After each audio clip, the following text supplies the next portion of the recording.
Welcome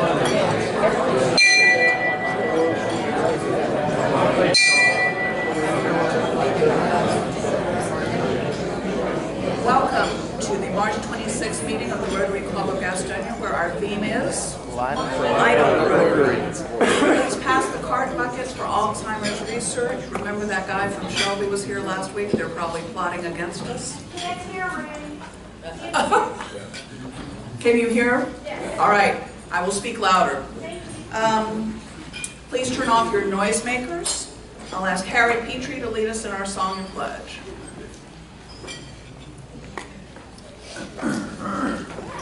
Good afternoon. Good afternoon.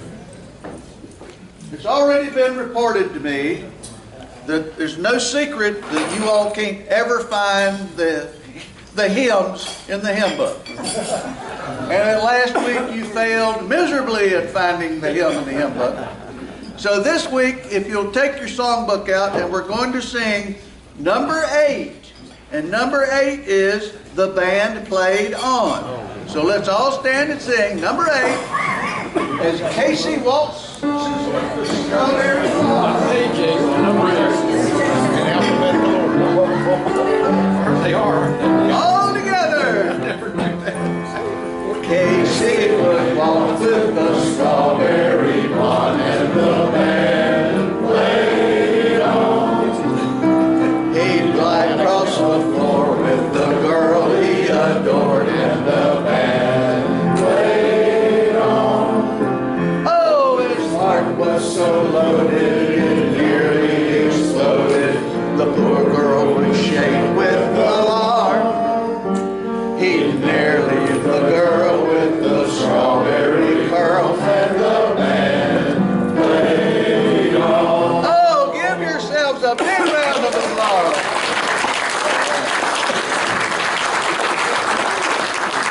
Now, if you would, find that girl with the strawberry curl and give her a Rotary welcome.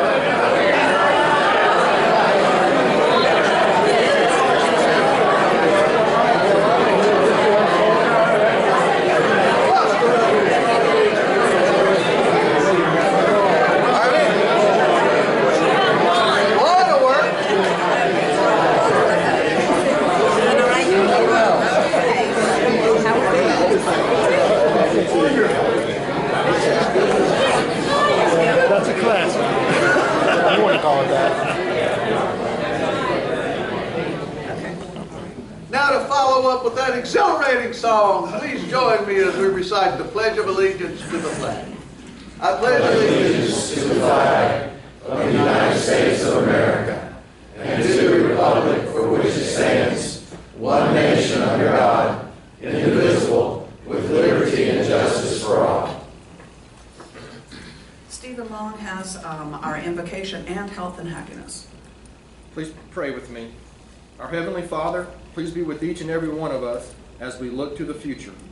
Help lead us to make the best decisions we can for our families, friends, co-workers, and community.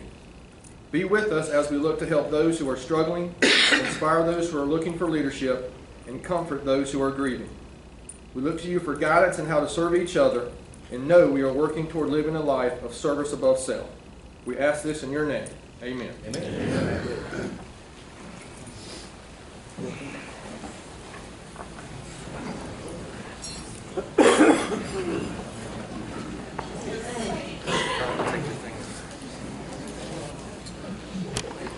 Good afternoon. Go Wolfpack.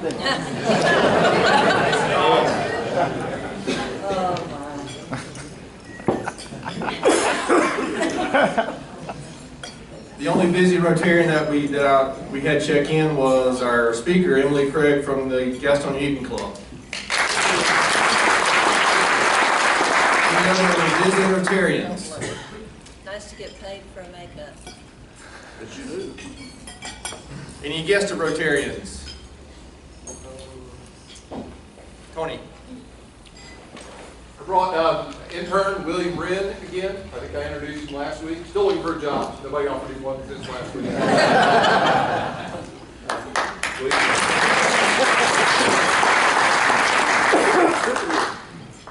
Any other guests of Rotarians? I Okay, I did not get any recent health news. Anybody have any health news related to the club? Harry Brett is here. Hey!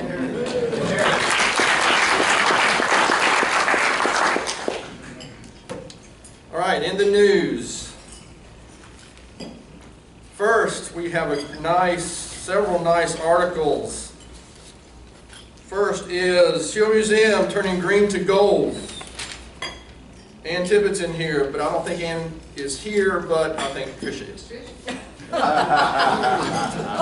It's a great article. All right, but before I walk up there, I just so happened to be sitting in between the two people that helped to make that happen. And another great happy news is that the Show Museum just reached a very long-term goal, also thanks to these people and many of you in this room. Our endowment just hit the 1 million mark.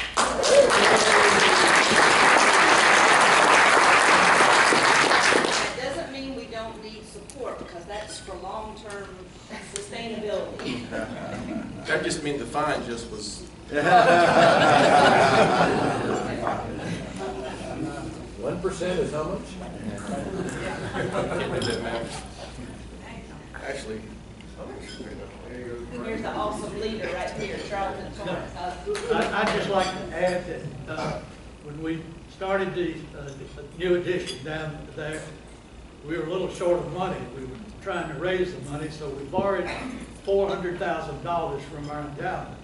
And I agreed that we would pay every penny of that back, and I'm glad that we have. We've raised over $3.2 million to build that, and we paid all of that back. It was $1,002,000 and I think 5 cents.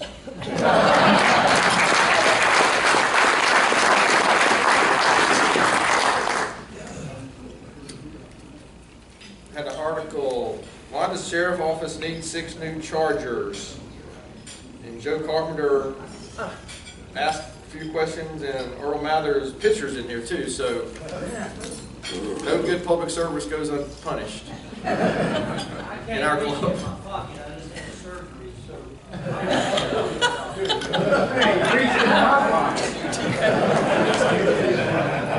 That's a new one for the that's a new excuse for the Health and Happiness Committee. I'll have to mark that one down.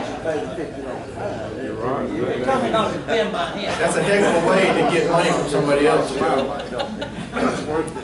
Like Gloria beat up on you. When you're out young, you don't pay attention to the sun all those years I'm out, and then it shows up. Mary Harris had a great photo in the paper. I think it's First ARP Church is celebrating Habitat House groundbreaking. More great work from Habitat that requires fines from our committee. Lowell setting goals and planning for a big future. Terrific color photo of Martha Burris. You didn't see this. This is terrific stuff. You know, I've been out of town too. I just got back yesterday, and it did take me 5 minutes to find all these. Lessons in being the boss. It's a great photo of Merriman Castles, and probably an article I should read.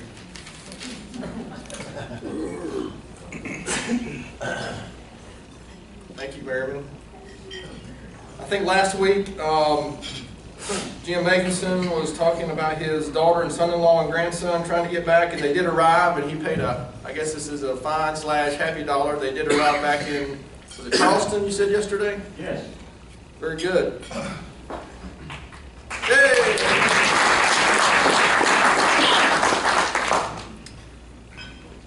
I'm not sure, I'm going on instructions solely from the president of this club, and I'm not sure where to go with this, but I understand there was some trash talking about some dancing or something on Facebook today, I think.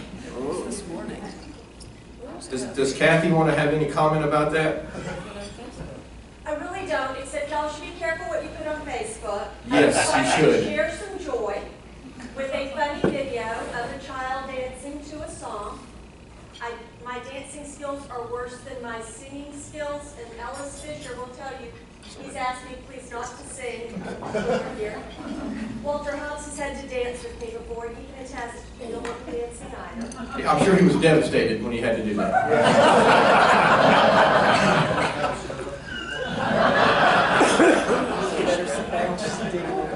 But, Okay, so- Ring called me out on it, and, apparently it's fueled fire, and now there's money, and I will pay money not to have to dance. The president wants to know who will pay money for her to dance. How much time do we have? Walter.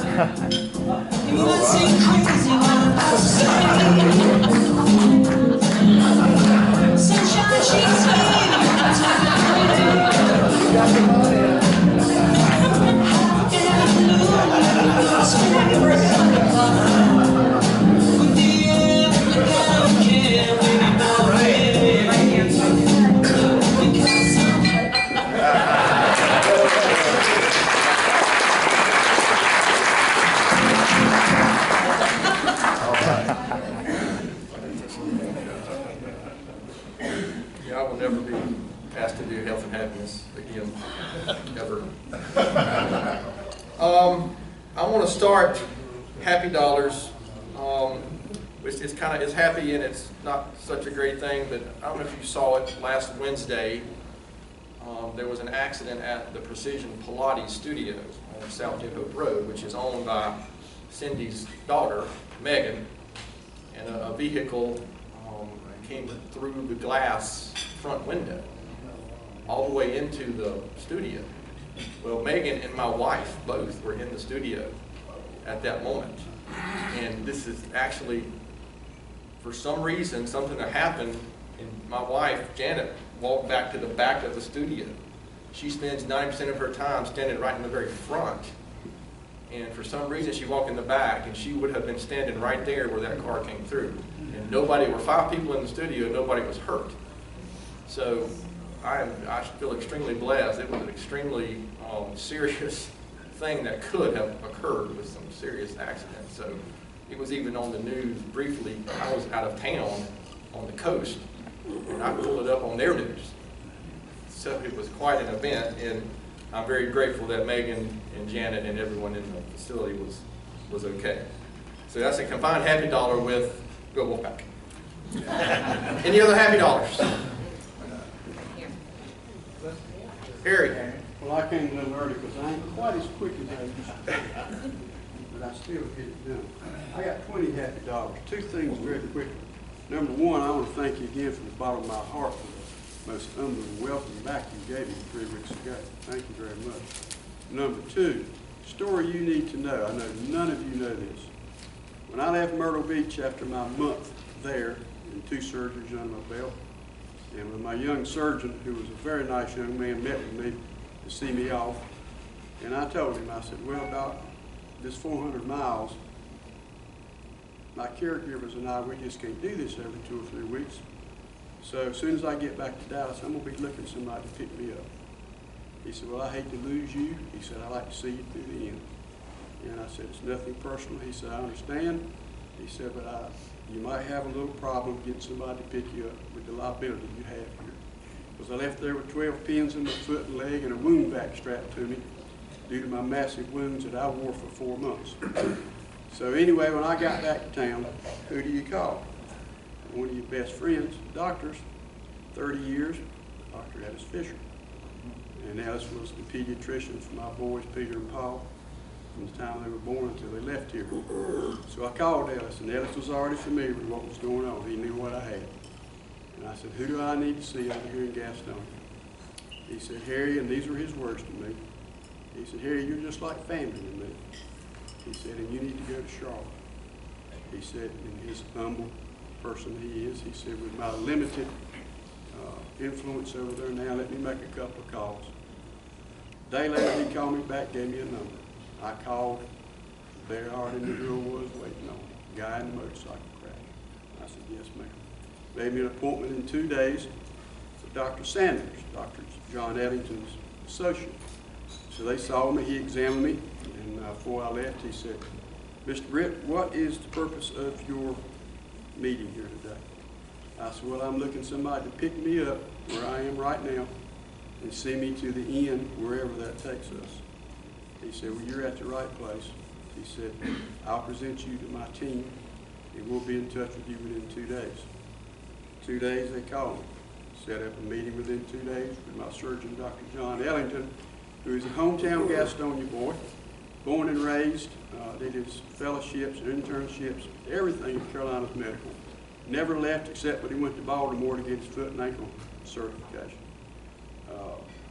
Great team, and he never gave up on me, even with the last surgery, the sixth surgery. The only thing that saved me was a little cage about 2 inches tall, big around as a quarter, that had just been invented and brought to him 6 weeks before my last surgery. Pins came out, I was still too weak. So he took him 30 days to get Carolina Medicals to approve this surgery. FDA approved, never been done in this country. I'm the only man in the country, and he reiterated that when I saw him in February. He said, you're not going to be the last now, you've opened the door. And they took videos of me walking and all to send back to this company, 4Web Medical. He said he had been calling up there several times, checking on my progress. So that's what put me on my feet, was the last and the sixth surgery. And I give all that credit to Ellis. He got me hooked up with the right people, a good Christian man who never gave up on me when all the chips were down. And we should all be honored, and it is a privilege to be able to call that man friend.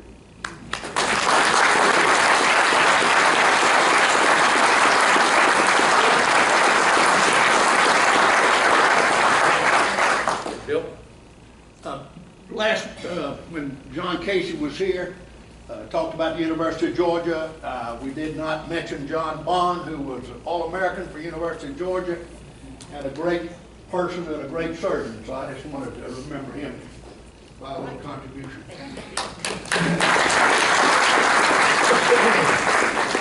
It's in the bulletin, 21 happy years with my wife, Donna. Celebration. I've got two happy dollars. The first one is that the Loray Mill is celebrating its grand opening tonight.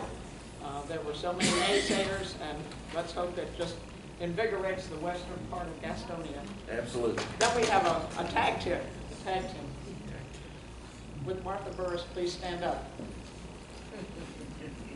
We wanted to celebrate Martha, the newest Athena, who will be honored tonight at the Loray Chamber annual meeting as the newest Athena.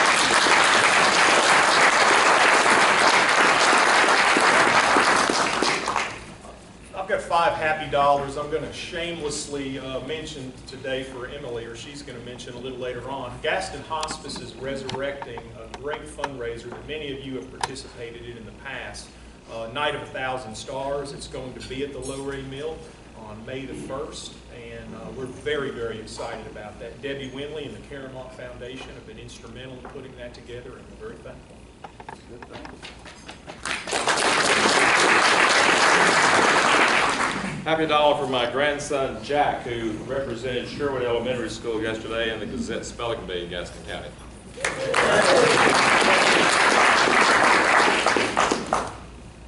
Anything else for the good of the Dallas? I got some happy dollars for our new Caramont brand campaign that we launched this week, if y'all haven't seen it already. So $5 for each letter of the CARES campaign. $5. That's great.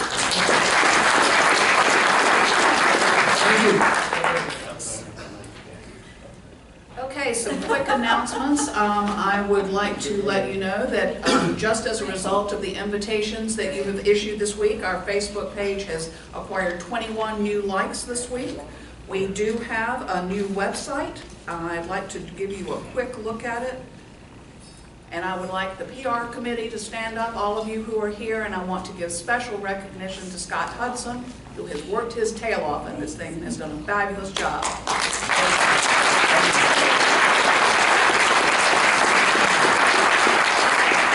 When you go on here, it looks a little bit different, and just mouse over to these lines over here and click on them, and you will see the menu and you will be able to navigate the site. It's great work. give us your feedback. It's a constant work in progress, but we're proud of it, and it meets all the new visual identity guidelines for RI, so take a look. District conference, the registration discount expires March 31st, so register quickly. Chuck Lively, welcome back from PEPS. Can't wait to hear your vision for the coming year. Cindy Moose, would you give us a quick word about Light Up Literacy? And while she's coming up here, Harry Petrie, if you'll just be ready next to talk a little bit about Shepherd's Men. And there will be a quick piano board meeting immediately after the meeting, just like 2 minutes. It's serious business today. She called me to the front. We're 2.5 weeks away from our Light Up Literacy Project event. That means we have our meeting today and 2 more days. And I am here to request your support and participation in our Light Up Literacy Project. Literacy is one of the 6 areas of focus. And this year's theme, Light Up, is an appropriate one for literacy-related initiatives, thus our Light Up Literacy Lampshade Art Raffle and Auction. The ability to read, to write, to think, and to speak is essential to a productive life. And that's exactly what we want to foster through our Light Up project. We want to build and place and stock and maintain Rotary book stops in public places. And it's going to take the sales of those lampshade art raffle and auction tickets to be able to raise the money to do so. We're not where we want to be today. Rotary is all about networking. It's all about partnerships. With this project, we are also partnering with the Gaston arts community. We want to support our artists who are supporting us. And we are partnering with Gastonia, the City of Gastonia Parks and Recreation Department. And they are mutually supportive in this effort by allowing us to put book stops in public places. The event on April 14th is intended to be a fun and fellowship event where we celebrate mission accomplished. Not only do we want you to buy tickets to help us build book stops, we want you to be there to celebrate with your fellow Rotarians, with the friends who you've encouraged to buy a ticket and support the effort, and certainly individuals from the community who we hope will be buying tickets as well. Lampshade flyers are at the Sergeant at Arms table. Men, I realize you don't know a thing about lampshades, and you certainly don't want to pick out one. We're going to make this easy for you. If you stop by the table and you pick up a flyer and you take it home today, your wives can pick out a lampshade selection for you to put on your raffle ticket. Now, if you don't want to do that, you just get out the wallet or get out your money, and those of us who are ticket captains will be glad to select a lampshade to go on that raffle ticket for you. President Ring has come forward. She said, I would like to purchase a book stop. What will it take to do that? 8 tickets. It takes 8 tickets to be able to build a book stop. So anyone who purchases 8 or more tickets personally will have an opportunity, like President Ring, to designate a book stop in honor or memory of a loved one. And that's exactly what she's doing for her mother. So today's meeting, next week, April the 9th will be the last opportunity to purchase tickets. We need your support. Let us see you at the ticket table. Thank you. Thank you.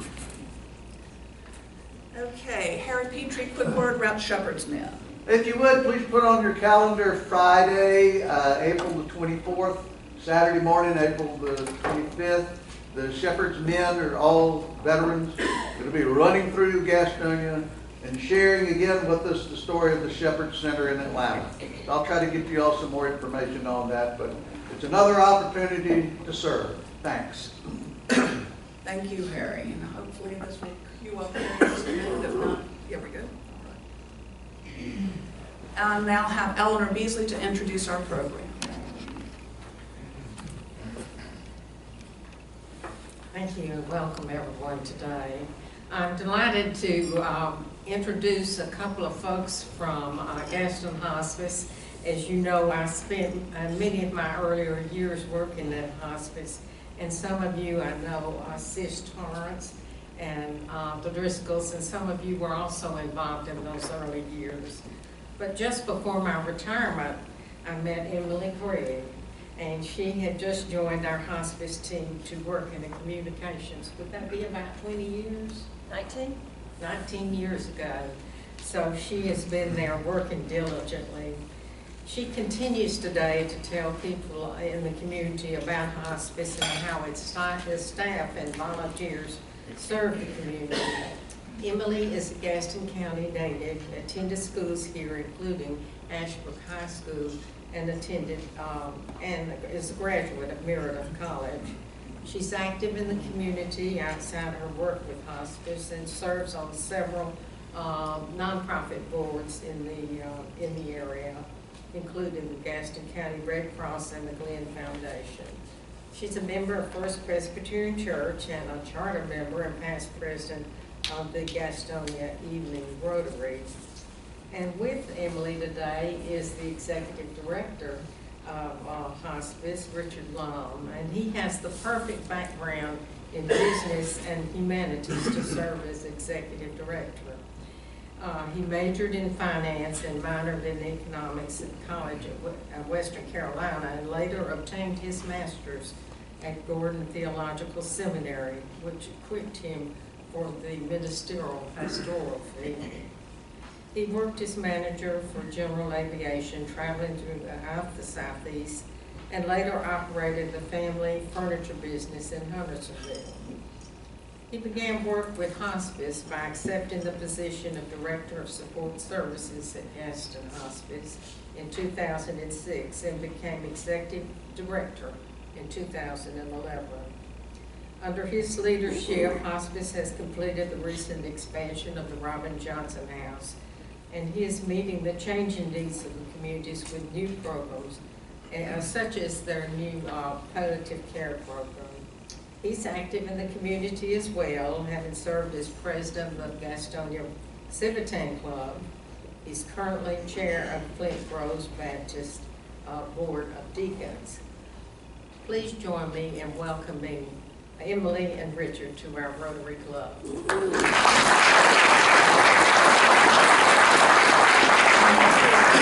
y'all hear me okay? Is this good? All right. Let's get my slideshow on here.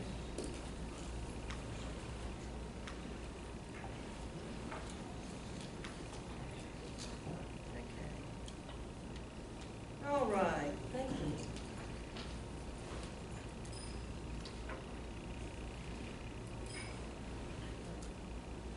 One of the things that people, I think, often think when they have a first response to hearing anything about hospice is that hospice means that a patient has given up hope, or that there's no hope for that patient anymore.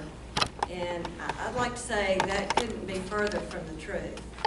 And while it is true that maybe that hope has changed, and that hope is not for hope for a cure, or not for a hope for a physical healing, there are a lot of other things in life to hope for, and those are the things that Gaston Hospice and other hospices address in our program of care.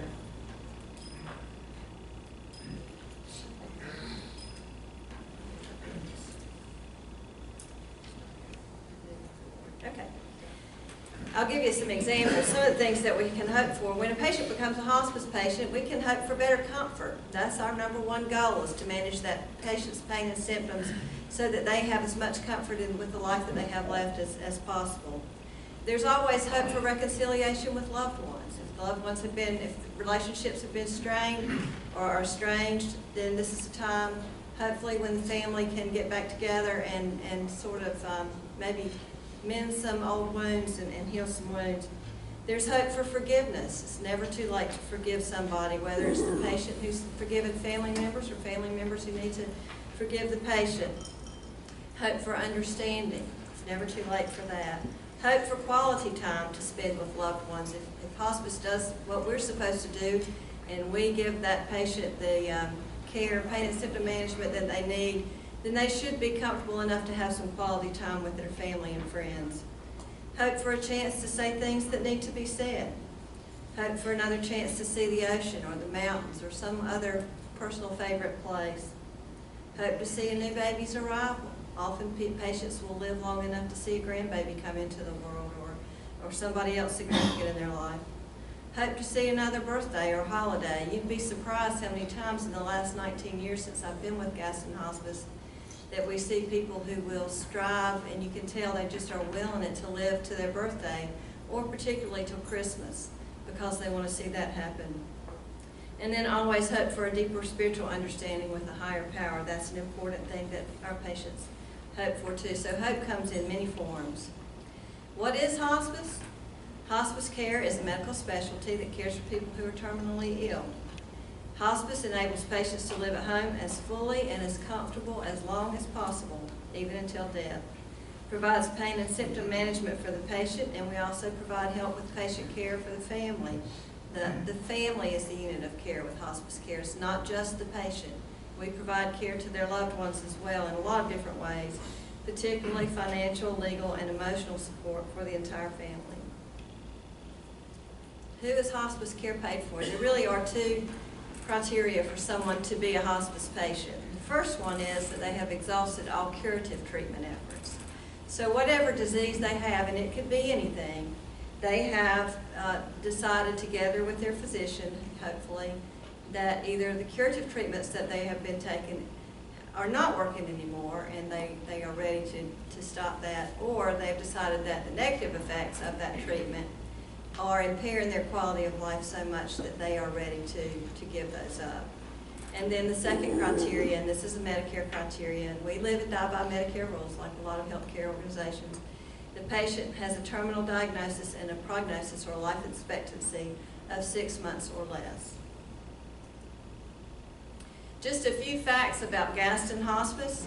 In 2014, we served 1,100 patients and their families. Our average daily census was 151. It's running about that same right now. I think yesterday it was 147, if I heard right. About a third of all our patients reside in a nursing home or assisted living facility. That means 2/3 are either in their own home or the home of somebody who loves them and has agreed to take care of them. And we know, and I see this, and Richard does too, I'm sure, because basically everything I read he sends to me. So he reads it first and then I read it. But anytime anybody does a survey dealing with end-of-life issues and they ask the question, where would you like to spend your final days? 80 to 90% of the respondents will say at home. That's just where people want to be when they die. So that's our goal, to make that happen. It's not always possible. There's some circumstances where home maybe just doesn't work out for a family, but that's where people want to be. And if there's any way at all we can make that happen, then that's what we're going to do. About 80% of our patients are over 65 years old. That's probably not a surprise. It's probably more of a surprise when you hear of a hospice patient who's 19 or 20 or 21 or 40 or 30 or whatever, but most of our patients are over 65. But that's not to say that doesn't happen. And there have been times in the 19 years I've been there where we've had patients who are late teens. We don't take children at Gaston Hospice, but we certainly take people in their late teens and give them the care that they need to. One of the things that we know about the future of hospice is that it is only going to grow. And this graphic demonstrates why that's going to happen. And as I just told you, most of our patients are over 65. And if you look at this graphic, you'll see that it took 100 years, 1900 to 2000, for the population of the United States to get to be 30 million. But if you look at this graphic, what happens from 2000 to 2050, you'll see that's going to triple to 90 million. It took 100 years for the population of the country to be over 65. And the population over 65 is going to triple by 2050. That's pretty remarkable. And not a surprise, because I know you know all about the baby boomers, but it is pretty remarkable. What is going to happen to those people as this population that's aging? It's going to be just about darn near impossible to have enough beds and facilities to take care of all these people. It's going to be pretty hard to manage with Medicare and Medicaid the funding of all these beds. So we know for a fact, even even if nothing else happened to affect our patient population, we know just the aging of the population is going to have that effect. There are other things that kind of clue us into seeing the growth in our industry, if you want to call it an industry. Also, one, in addition to the aging of the population, we see that hospice has become the gold standard of care for people who are terminally ill in our country. That the physicians, the medical community looks to hospice care as being the best way to handle patients who are dying. And so if anybody does their research, they're looking into what's the best care for mom and dad, what do I need to do, what they're going to come up with is hospice care. And we know that the baby boomers are very research oriented, and they have pretty high expectations for their care. They've always been accommodated as they've come from school to adulthood. The population in our society has always sort of stepped out of the way and let them kind of move on and do what they do, and it's going to be no different with health care as they age. We're going to see that they are going to demand the best, and the best is hospice. So we know that's going to affect it too. We also know that the baby boomer population is much more likely to talk about things that previously were considered not polite conversation, death and dying being one of those topics. And because they are more eager than previous generations to share ideas and be a little bit nosy about asking questions of other people, they put it out there, and they're more open about what they're doing. So we know that's going to affect our population too, our patient population. Do hospice patients give up? I can't tell you how many times I've been talking to a family and we say, oh, we don't want mama to know she's with hospice, she'll just give up and die. And for the longest time, we had a feeling, those of us who worked in hospice care, that really was not the truth. We suspected for a long time that patients who came into hospice care actually improved because their care was managed, because their pain and their symptoms were managed, because their anxiety level was managed. You know, pain is a huge stressor on the body, so is anxiety. And when a patient was not being cared for by hospice and they had some terminal disease and they're trying to manage it on their own or with their family, there were a lot of stressors on them. But when hospice becomes involved and some of those stressors are relieved, their pain and their symptoms are managed, their financial and legal affairs, they get help with that, so there's less anxiety there. All these things work to the good for that body, and often people who become hospice patients will improve, and we saw that happen time and time again. But a couple of years ago, back to 2007, they started getting the medical community getting results from some studies. There were 4 big studies that were done watching patient populations that had to do with hospice care. And what they determined in these 4 studies is patients with 6 different diagnoses, so some cancers, some heart disease, and Alzheimer's was also one. With patients with those 6 particular diagnoses, patients from the group that accepted hospice care, received hospice care, when compared to the group of patients that did not, actually lived an average of 29 to 30 days longer. So we know that patients live a little bit longer when they have hospice care. And you think, well, 29 to 30 days, I don't know how much good that does. But when you think about it, when you stop and boil it down, 30 days could be another birthday. It could be the birth of a grandchild. It could be a holiday. It could be a chance for somebody to come to town and have a good conversation and renew an old friendship or heal a broken relationship. A lot of things can happen in 29 to 30 days that can have a huge impact, not only on how the patient leaves this earth, but particularly on the family that's left behind. So 29 to 30 days is a major big deal, and we are happy to be a part of that. One of the things that you're probably hearing a lot about now is palliative care. Most hospices are doing palliative care. And some people may not know what palliative care is. I kind of like this graphic, and I know it's a little fuzzy. I couldn't really clarify it, but palliative care is simply pain and symptom management. That's what palliative care is. And since hospice is pain and symptom management, it is palliative care. But when you hear the term palliative care used in the medical term, it's not all hospice care is palliative care, but all hospice care is palliative care, but not all palliative care is hospice care. Is that clear as mud? If a patient has hospice care, that is palliative care for the last 6 months of life.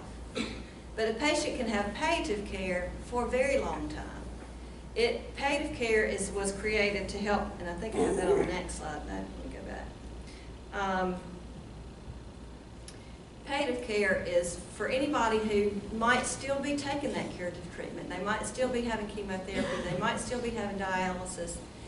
But they have some sort of chronic condition, or it could even be a life-limiting illness that requires that specialty, that particular medical specialty, palliative care, to manage the pain and symptoms.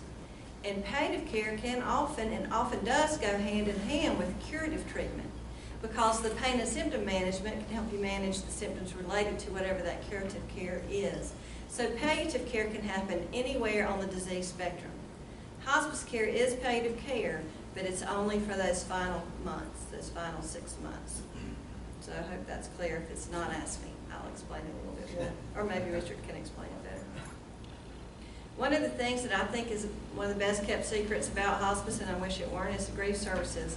And our bereavement team at Gaston Hospice, I will tell you, is very good. And if you have not benefited from our team, there are a lot of hospices around and about our area, and even from other areas, that look to our bereavement team as setting the standard. Our bereavement team is so innovative, and they do such creative things to help grieving people, that we have hospices from as far away as Texas and all kinds of other areas who call them up and ask them and want to hear about things, programs that they've seen that our team is doing. They are doing a great job.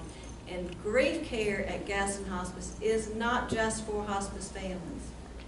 Every hospice family has the option of getting grief care from us, but anybody in the community can access our grief care. It does not have to be a hospice-related death. It can be any kind of death, and it is there. And it can be one-on-one for people who are private and who would rather deal with somebody one-on-one. That is an option. Or if you feel more comfortable being a support group where you talk with other people who are kind of going through the same thing you're experiencing, then that's available too. But there are all kind of other special programs too that we do, and you can hear more about those going to our website or just talking to anybody on our team. But there's some really awesome things going on with grief care at Gaston Hospice, and it is available for anybody in the community. Sometimes you'll see it billed as New Hope Counseling Services for grief and loss. That's just a designation that helps us access insurance and reimbursement programs for counseling care, and that reimbursement is out there a lot of times in your medical benefits. And we are qualified to take reimbursement for our counseling services if it is available, but that doesn't mean everybody has to have a reimbursement source. It is available on a sliding scale for anybody. I'll take questions, but before I do that, Richard mentioned, and so I'm going to mention Night of 1,000 Stars. If you remember, we used to do this program 1998 to 2002. It's a fundraiser that we did in the Low-Ray Mill, which at that time had one really huge floor that we pretty cleaned up and 5 floors on top full of bird poop and paper. But it looks a whole lot better now if you haven't been to it. But that first floor is still wide open and big, and we had a dance, and we'd have bands come. Ron Owenby kind of always was in charge of getting the music for us. He did that because we took such good care of his wife Susan, and he took this on as his way of paying back. And he's come through again for us this time. We have a band called Black and Blue. If you haven't heard them, they're great. I've heard them many times. We hang from the ceiling stars, gold in memory of loved ones, silver in honor of. Here's one with Richard's name on it because I was just playing around yesterday, but they'll look a lot better than that. They'll be professionally printed. But you can buy a star for $25. There are sponsorships available for anybody. If you'd like to sponsor, we've got a black tie gala from 6 to 8 that night, May 1st, and then at 7:30 the doors will open, and we'll have the second part of the evening, which is Black and Blue, and a lot of dancing and a lot of fun. If you'd like to sponsor part of the evening, you can see Richard or you can see Debbie Winley right here. I'm sure you know Debbie's really good about twisting your arm and getting you to share write a little check to her. or big check. But anyway, Debbie's got all the ifs, ands, or buts too, and we'd love, even if you just want to buy a ticket for $50 and come out and dance, we want to pack that place out. It's going to be a great night, a great event, and I hope to see all of you there. It'll be fun. Now, having said that, what kind of questions might you have about hospice care or 9,000 stars, either one? Yes, Barbara Voorhees. Emily, you hear about the 6 months or less life expectancy. I hear more about people who get referred to hospice and they die in 2 days, or they die in 9 days, and you know. That is our biggest heartbreak. Hospice care was created for patients who have 6 months, and truly, the earlier that we come into a patient's life, obviously, the better we're going to be able to control their symptoms. But the opposite is really true. Our average stay is what, Richard, now? 29 days. So that's a far cry from 6 months. And when we get a patient, if they're actively dying or they're just about that point, oftentimes there's not a whole lot we can do to manage their pain and symptoms. By that time, everything is sort of out of control. If we can get them earlier, then we can be on top of their pain and their symptoms and even their things that are causing them anxiety, fear. It might be spiritual issues. It might be anything related to knowing that the end is coming. If we can start in the home with our counselors and our nurses and our social workers and our bereavement team and our volunteers, the earlier we get in, the more we can manage things so that they don't spiral out of control. So that really is the biggest heartbreak we have, is when we come in too late to really help the family. If we come in early, everything can be in place. People can manage their expectations, which is a huge part of what we do. It's a huge part of life, let's face it. Managing expectations has a lot to do with how we finish. And we can do that the earlier we get in. So yeah, that's probably our biggest problem right now. Harry's standing up behind you, BF. Let me get Harry. He's behind you. Flag me down. As I said, I've been over to hospice every day this week this afternoon. And I'll be going by there again this afternoon as I go home. Visit a gentleman that I've been with for 30 years, one that took me in when I came up here. Bob Howell, Justin Fagan. We went by over there, his oldest son Jeff was there, and Miss Betsy. And Jeff was letting me know right up front. He said, Eric, I know a lot of people think it's coming to hospice. Yes, sir. I said, well, no, I know that. It's not like that. He said, he's leaving here. And he said, he's going to be leaving here short. And of course, you were reiterating that this morning, that he would be leaving during the COVID period. So I think that is such a prominent misconception. When you go to hospice, that's your death sentence. But it is definitely not. I don't see them live there again and again. Harry's talking about the Robin Johnson house, Mr. Howell's out there, and one of the things I think people don't know is when you come to the Robin Johnson house, it's often for short stay. So a lot of people come to the Robin Johnson house because they have a specific pain or symptom management issue that needs to be resolved with round-the-clock nursing care. This is probably the #1 reason that people come to the Robin Johnson house. But we began planning to send them back home as soon as they get there. People want to die at home, as I said when we first started out, and we want to make that happen. So people come to the Robin Johnson house, but we start their care planning immediately to get them back home. And oftentimes, most of the time, they do go back home, but we certainly can accommodate until the end if we want to, but it is a good thing when sometimes we discharge patients too. You don't hear about that. Sometimes patients improve so much to the point that they no longer qualify for hospice care. And so we discharge them. It's kind of like a graduation. They get to go back home and they know that we're there for them if they begin to decline again, which usually they will. We'll be there for them when they need us again. But if they're doing better, they can come out of hospice care. It's not unheard of. It does happen. And Richard could probably give you the percentage of the time that it happens. I'm sure he could, but he's a numbers guy and I'm not. But anyway, it does happen that patients are discharged because they improve, and that's a wonderful thing. But we're there for them when they're ready to come back, too. Has everybody been to the Robert Johnson House, or has anybody out here, raise your hand if you've been to the Robert Johnson House? I didn't really talk very much about that, but it is a beautiful place, and if you ever want to do a tour, that's one of the things that I do, and I'd be happy to take you on a tour if you ever want to be at. Emily, do you still have a waiting list? Do we still have a waiting list? Fisher? We do have a waiting list for our respite patients. We have a waiting list for respite patients. That's one category where the family just needs a break. The caregiver might be sick on their own, or they might want to go out of town. They need somewhere to put their loved one for 5 days. That's called respite, and that's where the waiting list is right now. Yes, Mr. Sykes. The memory path, this is outside of your facilities, but that was a project of our club, I think in 2008. How much is that memory path used? It depends on the weather.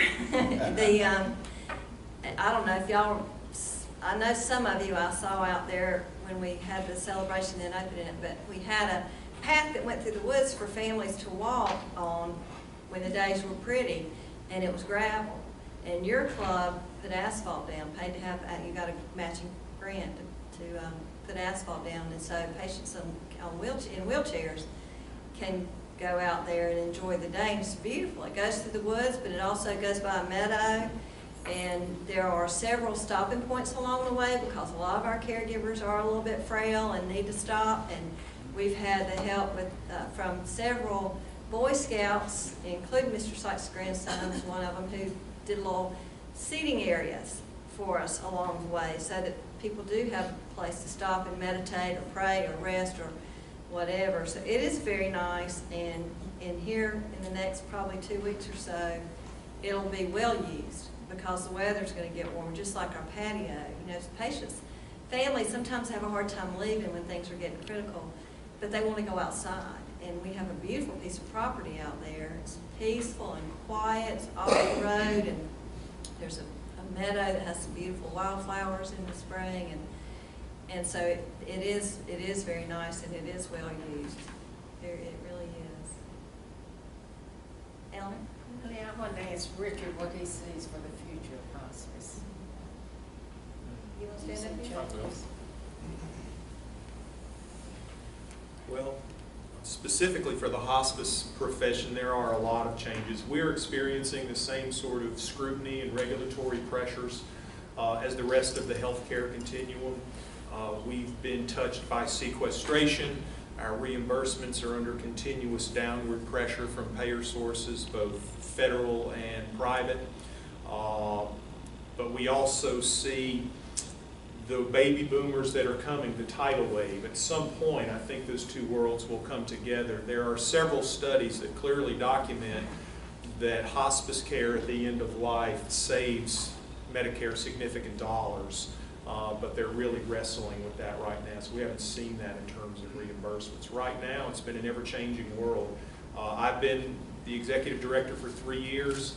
My understanding, and from what I've seen, there's been more changes in the last 3 years than there's probably been in the last 20 years, as I've seen it, and I've heard very seasoned directors talk about that. Now, we just roll with the punches, and we do what we need to do to continue to provide care for the people of the community, your loved ones and my loved ones. But it's a shifting world, so we just continue. We're looking for more change, and we've got to be flexible. And I think we're. I'm sorry. Yes, sir.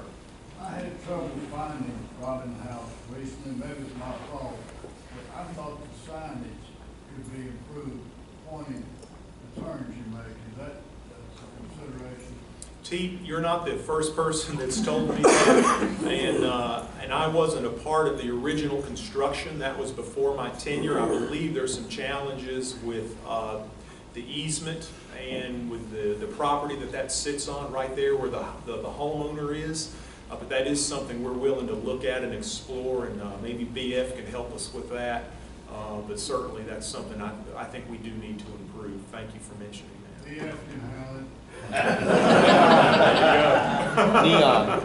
Neon. If the Dallas zoning code will allow us, thank you. There you go. Thank you.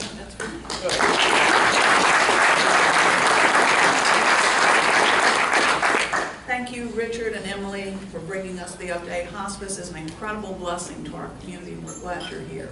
And thank you, Eleanor, for your early work with it also, and everybody in here who has volunteered. We will have a quick piano board meeting immediately after this meeting. Thanks to our visitors and guests. Please come again anytime. Thank you, Kathy Young, for being such a good sport and raising money for our scholarship fund. Remember to grab your lampshade sheets on your way out at the Sergeant at Arms table. If you'll stand, we'll be adjourned with the full weight test. Of the things we think, say, and do, is it the truth? Is it fair to all concerned? Will it build goodwill and better friendships? Will it be beneficial to all concerned?